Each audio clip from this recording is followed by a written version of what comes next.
सीमित दृष्टि और बुद्धि से हम जितना दुनिया को देख पाते हैं, वास्तविक दुनिया को समझने के लिए उतना पर्याप्त नहीं है। वास्तविक दुनिया उससे कहीं अधिक विशाल और विस्तृत है। इस दुनिया के रहस्य भी इतने मनमत हैं कि कभी तो यथार्थ भ्रम लगने लगता है और कभी हम भ्रम को ही यथार्थ मान लेते हैं। ऐसा ही एक रहस्य दक्षिणी अफ्रीका के लिम्पोपो राज्य के सॉन्ट पेंसबर्ग में है। ये एक झील है जिसका रहस्य आपके दिमाग को पूरा घुमा कर रख देगा। इस झील का नाम है फंडूजी झील। इसका निर्माण पास में बहने वाली म्यूटेल नदी में होने वाले एक प्राचीन भूस्खलन से हुआ था। पूरी झील और आसपास का वातावरण थोड़ा अजीब है। कभी कभी ऐसी निर्वता और निशब्दता छा जाती है मानो कि पूरे माहौल को ही काट मार गया हो। और कभी कभी यहाँ एक ऐसी विचित्र आवाज़ें सुनाई पड़ती हैं जैसी पहले कभी कहीं नहीं सुनी गई हो। कभी कभी कुछ अजीब तरह के जानवरों के सामूहिक रूप से चीखने की आवाज़ें भी आती हैं, मानो कोई अनहोनी होने वाली हो और जिसे सुनकर तो किसी का भी कलेजा कांप जाए। लेकिन मुख्य बात यह है कि इस झील के पानी को पीने वाला आज तक जीवित नहीं बचा।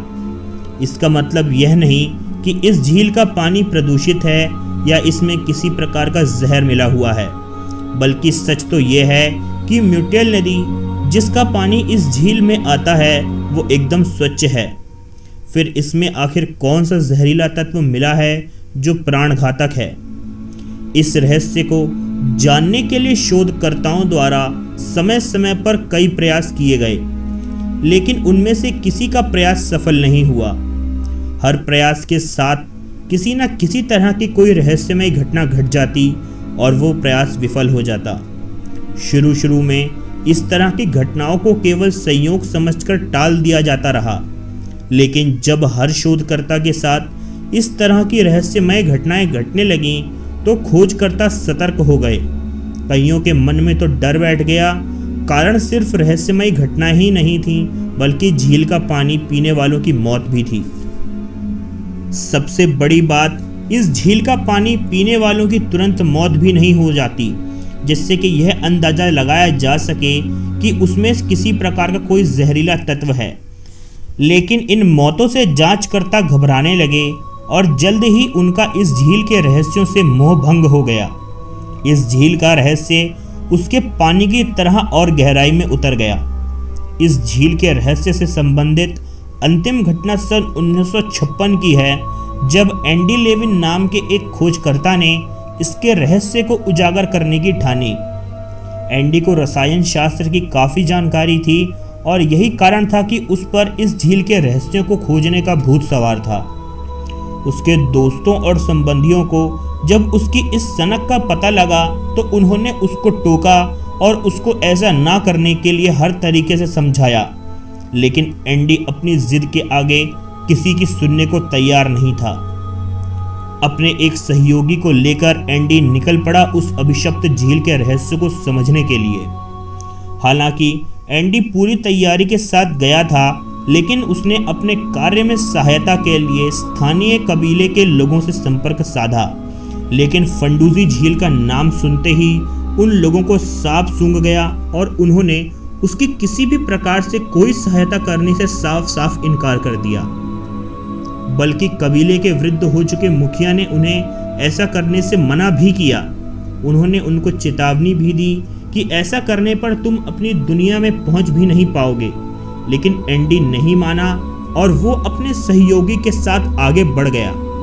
जब वे दोनों झील के आसपास पहुंचे तो रात हो चुकी थी। वातावरण भी भयावह होता दिख रहा था और दोनों ने रात वहीं एक सुरक्षित स्थान पर गुजारने की सोची। अगले दिन की अलसाई सुबह में उनकी आंखें थोड़ी देर से खुली, लेकिन चैतन्य होते ही वे अपने साथ लाई बोतलों में झील का पानी भरने लगे। भगवान भास्कर के चटकीली किरणों से वहाँ का वातावरण एकदम स्वच्छ और साफ दिख रहा था, लेकिन माहौल में एक गजब सी निर्वता छाई हुई थी। एंडी को झील का पानी कुछ गहरे मटमैले रंग का दिखा। उसने उसका स्वाद जानना चाहा और उन लोगों ने झील के पानी को पी लिया। एंडी को उसका स्वाद कुछ विचित्र जैसा जान पड़ा।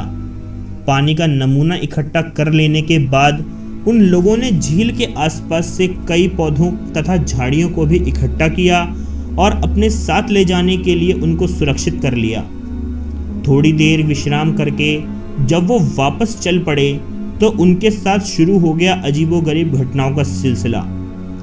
वापसी में उन्हें उत्तर से पूर्व की ओर बढ़ना था कि जिधर से वे आए थे, लेकिन वे चल पड़े पश्चिम के रास्ते पर। जब आधे से अधिक रास्ता उन्होंने पार कर लिया तब उनको समझ में आया कि वो गलत दिशा में आगे बढ़ रहे हैं। इसके बाद लौटकर वो लोग वापस झील तक आए और यहाँ से फिर से पूरब की तरफ बढ़ चले। अब तक थोड़ा अंधेरा घिर चुका था और वे लोग एक स्थान पर रुक गए। सवेरा होने पर उन लोगों ने वापसी के लिए फिर से प्रस्थान किया। थोड़ी दूर आगे जाने पर फिर उनको लगने लगा कि वे गलत रास्ते पर जा रहे हैं। एक बार फिर से वे लोग वापस लौटे। इस बार पूरी तन्मयता से अधिक सतर्कता बरतते हुए सावधानी पूर्वक वे लोग पूरब की दिशा में बढ़ चले, लेकिन परिणाम वही निकला जिसका उनको डर था। वे फिर से रास्ता भटक चुके थे। अब की बार उनको समझ में आ चुका था कि वो लोग एक प्रकार के जाल में फंस चुके हैं। इसीलिए इस बार उन्होंने कोई खतरा मोल न लेने की सोची।